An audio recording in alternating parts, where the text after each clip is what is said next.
What if your family betrayed you over an inheritance just to pay off your brother's gambling debts? Would you let them? I didn't. Here's how I said no to manipulation and took control of my future. I never imagined my family would do this to me. Growing up, we were close until the moment I inherited Grandma's legacy. The phone call from my mother was clear. Melissa, we need to talk about the inheritance. Bradley's in trouble, and we need a solution. Bradley, my younger brother, was always the one to bail out. His constant financial messes were always solved by me. But this time, it wasn't small change. He owed $300,000 to dangerous people, gamblers who held his future hostage. And then it hit me. This inheritance wasn't meant for that. It wasn't meant for Bradley's mistakes. It was my future. Grandma worked hard for me to have this. This was my chance to stand firm and say no to this cycle. I had already set up an irrevocable trust for Grandma's inheritance. It was untouchable, legally protected. So, no matter how much they tried to convince me, I wasn't going to give in. It was time for me to take control of my life, not continue rescuing them. I drove to the family meeting with a mixture of anxiety and determination. I had been the one to always fix things for them, but today would be different. This time, it was about me, not them. As I entered their home, I could already feel the weight of the moment. My mother, father, and Bradley, each one expecting me to do what I always did, be the one who sacrificed for them. But not today. Today, I wasn't going to give in. I've had enough, I said, cutting through the tension. I'm not going to let you use my inheritance for Bradley's debts. The room froze. I could see their faces shift from shock to guilt, but I didn't care anymore. My voice was steady as I said, I'm done being the one who cleans up everyone's mess. Bradley's frustration boiled over. You're just selfish. All you care about is money. I didn't flinch. It's not about money, Bradley. It's about taking responsibility for your own actions. I'm not going to be your crutch anymore. I've spent my whole life fixing everything for you. Silence filled the room as the gravity of my words sank in. My mother's eyes welled up, but I didn't back down. I couldn't let them manipulate me anymore. I'm protecting Grandma's legacy, not throwing it away for someone else's mistakes. This isn't about you or me. It's about standing up for what's right. The weight of their manipulation had shifted. For the first time, I felt empowered. And I wasn't going to apologize for it. I was done being invisible, and I was ready to take control of my life and my future. The next few days after that meeting were a blur of emotions. I felt a sense of relief I had never experienced before, but there was also a deep ache in my heart. Family had always been everything to me. I had always been the one to keep the peace, to make things right. But this time, I wasn't the one making concessions. I wasn't the one putting everyone else's needs ahead of my own. I kept my distance from my family, focusing on my career and finding ways to heal. The calls from my parents started coming, but I ignored them. I knew what they wanted, to guilt-trip me into changing my mind, to manipulate me into giving in, like I always had. Then one evening, just when I thought I could finally breathe easy, my phone buzzed. It was a message from Bradley. I hesitated before opening it, unsure of what I would find. It wasn't like the usual angry rants or pleas for money. His message was simple, but it hit me harder than I expected. Melissa, I've been thinking a lot about what you said. I know I've messed up. I'm getting help. I can't undo what I've done, but I just wanted to say thanks. You're right. I need to fix myself. I sat there, staring at the screen. It wasn't a perfect apology, but it was something. For the first time in years, Bradley was taking responsibility for his actions, and it made me realize something important. I wasn't just standing up for my inheritance. I was standing up for my peace, my future, and my dignity. The weeks that followed felt like a battle between old habits and newfound strength. I was finally living for myself, but the pressure from my family didn't fade. My phone continued to buzz with calls and texts, each one more insistent than the last. My mother, especially, seemed unable to accept my boundaries. She tried to convince me that Bradley's situation had changed, that this time he really was turning things around. But I didn't buy it. I had been here before, and I wasn't going to let their emotional tactics pull me back into the cycle of guilt and sacrifice. I kept reminding myself of the promises I'd made to protect my peace, to take control of my future, and to stop letting others dictate my happiness. As the days went by, I began to notice small changes in my parents. My father, who had always been the enforcer, started to soften. There were no more guilt trips. Instead, there were attempts at genuine conversations.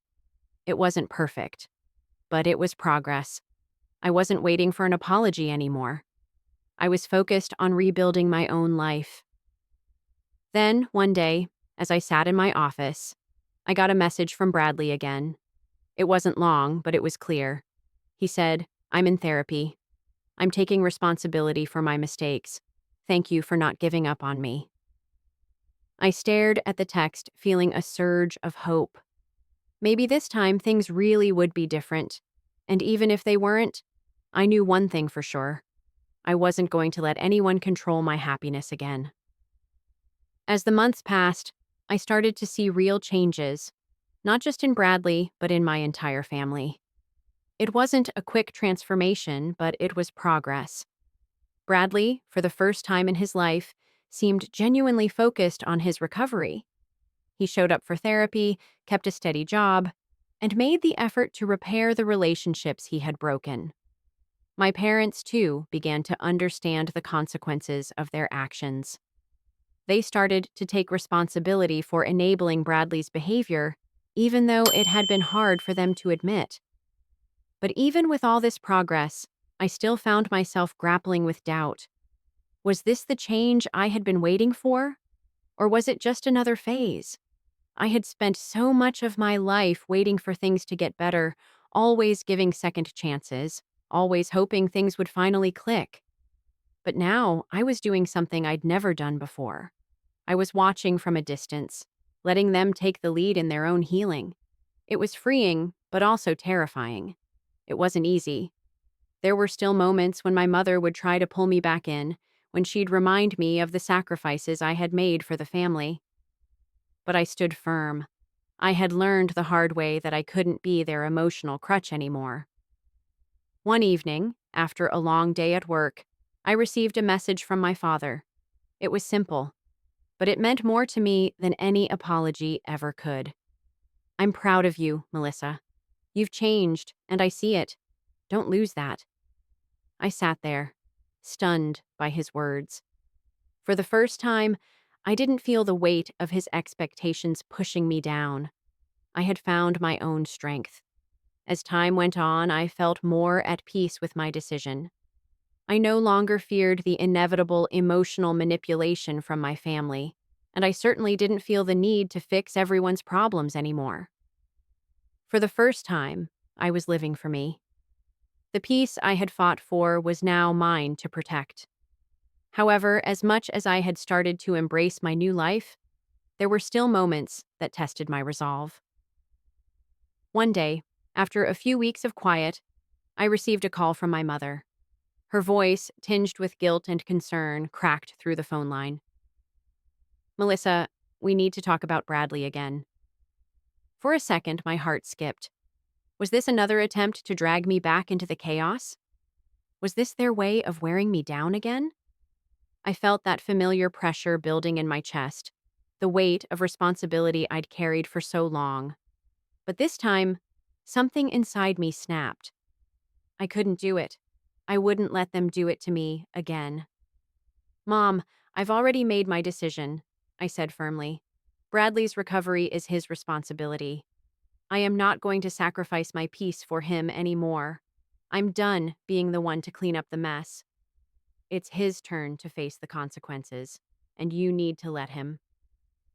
There was a long pause on the other end. Then, quietly, she spoke. "I understand, Melissa. I think I finally get it. You've changed." I hung up the phone, feeling more powerful than ever before. I had set boundaries, and for the first time, they were being respected. As I continued to move forward, I found myself in an unexpected place: happiness. For the first time, I wasn't tangled up in the drama of my family. I was living for me, no longer trapped by guilt or the weight of their expectations. I could breathe, I could think, and most importantly, I could feel peace. But as with all things, life had a way of testing my resolve. One evening, while I was working late at the office, I got a message from Bradley, the same Bradley who had manipulated me for years, the one who constantly made me the bad guy for not giving in. This message was different. It read, "Melissa, I'm really sorry. I've messed up. I'm getting help now.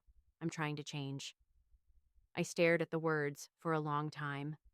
Part of me wanted to reach out, to tell him that I was glad he was getting help, that I wanted him to succeed. But another part of me hesitated. Was this real? Or was this just another attempt to pull me back in, to get me to fix things for him? I decided not to rush into anything. As I sent the message, a sense of calm washed over me. I wasn't abandoning him. I was letting him take responsibility for his own life. For the first time in a long time, I realized something. I had to stop saving everyone and start saving myself. As the weeks passed, my life began to stabilize. I wasn't just surviving anymore. I was thriving. I had rediscovered my sense of self. Every day felt like a victory, a step further from the person I used to be, the person who always put everyone else's needs above her own. But with this newfound freedom came a sense of responsibility, a responsibility to protect the boundaries I had so carefully built. One day, I received a call from my mom. Her voice, usually so full of demands, now sounded softer. "Melissa, can we talk?" she asked, her tone hesitant. I knew what this was about. It was the same cycle repeating itself, but this time I was different. I had changed. I took a deep breath before replying. "What's going on, Mom?" She hesitated. "We've been thinking about the inheritance, and we want to make it right with you. I know we've asked a lot, but we never stopped to consider how it's affected you." Her words hit me harder than I expected. For years, I had carried their burdens, always making excuses for their behavior. But this time, it wasn't just about what they wanted. It was about what I needed. "I'm glad you're finally seeing things differently," I said, my voice steady. "But I'm not going to forget how this has gone on for so long. I can't keep letting you make decisions that impact my future." I could hear the quiet realization in her voice. "We understand, and we're sorry." For the first time, I felt like they were truly listening. And in that moment, I knew I had not just taken control of my inheritance, but my entire life. The next few months were a whirlwind. There were moments of progress, but also moments of doubt. My relationship with my parents was shifting, but it wasn't smooth sailing. I kept my distance, focusing on myself, but I knew the battle wasn't over. My parents, especially my mom, still struggled with the changes. Old habits died hard, and I had to remind myself that just because they apologized didn't mean everything was fixed. But then came an unexpected breakthrough. One evening, I received a message from Bradley. His words were different this time: calm, remorseful, and genuine. He wasn't asking for money or sympathy. He wasn't blaming anyone. He was simply acknowledging the truth. "Melissa, I've messed up, and I'm trying to do better. I don't expect anything from you, but I wanted to say thank you for not giving up on me." I stared at the message, feeling a flood of emotions. For years, I had been his enabler, his safety net, but for the first time, I felt like he was taking responsibility for his actions. It wasn't a perfect apology, but it was progress. I decided to meet him. We sat at a small cafe, and I listened as he shared how he had started therapy, how he had found a job, and how he was trying to pay off his debts. It was a small step, but it was a real one. I realized then that change wasn't immediate. It was a process. I'm proud of you, I said, my voice soft but sincere. But this is just the beginning. You have to keep fighting. As I left the cafe, I felt a sense of hope. It wasn't just for Bradley. It was for me, too. I had finally broken free from the chains of family manipulation, and now I was watching them slowly, but surely, begin to change. It wasn't perfect, but it was a start. Months passed, and I found myself in a place I had never imagined. Peace. Not just peace with my family, but peace within myself. The fight for my inheritance, the fight to set boundaries, and the fight to reclaim my life had been exhausting, but the rewards were undeniable. I had done something I once thought impossible. I had chosen myself. Bradley continued his recovery, one step at a time. I saw his transformation, not because he was perfect, but because he was finally taking responsibility for his actions. There were still bumps in the road, but for the first time in years, I didn't feel the urge to fix everything for him. He had to do the work himself, and I had to do the work for me. My parents, though still imperfect, were showing signs of change. They were no longer trying to manipulate me or control my decisions. We were learning to communicate, really communicate, for the first time in our lives. My mother, who had always been the instigator of guilt, began to respect my boundaries, though it took time. My father, once the authoritarian, started to soften, acknowledging the mistakes he had made. I wasn't waiting for their approval anymore. I wasn't waiting for validation. I had built a life that was mine, and no one could take that from me. But the most important lesson I learned through all of this was this: you can't pour from an empty cup. You can't save others if you're drowning yourself. Self-care isn't selfish. It's necessary. As I looked at the life I had built, I realized that I had done the hardest thing of all. I had learned to say no when I needed to. I had learned to protect my peace, and that was something I would never let go of. So here's a question for you. Have you ever had to choose yourself over your family or loved ones? How did it feel? If this story resonated with you, I want to hear your thoughts. Drop a comment below and share your journey with me. Remember, you're not alone. If you found this story empowering, don't forget to like, subscribe, and hit the notification bell. I'll be sharing more stories about reclaiming your life, setting boundaries, and choosing your own happiness. Stay tuned, and thank you for being part of this journey. Choose yourself. Your happiness matters.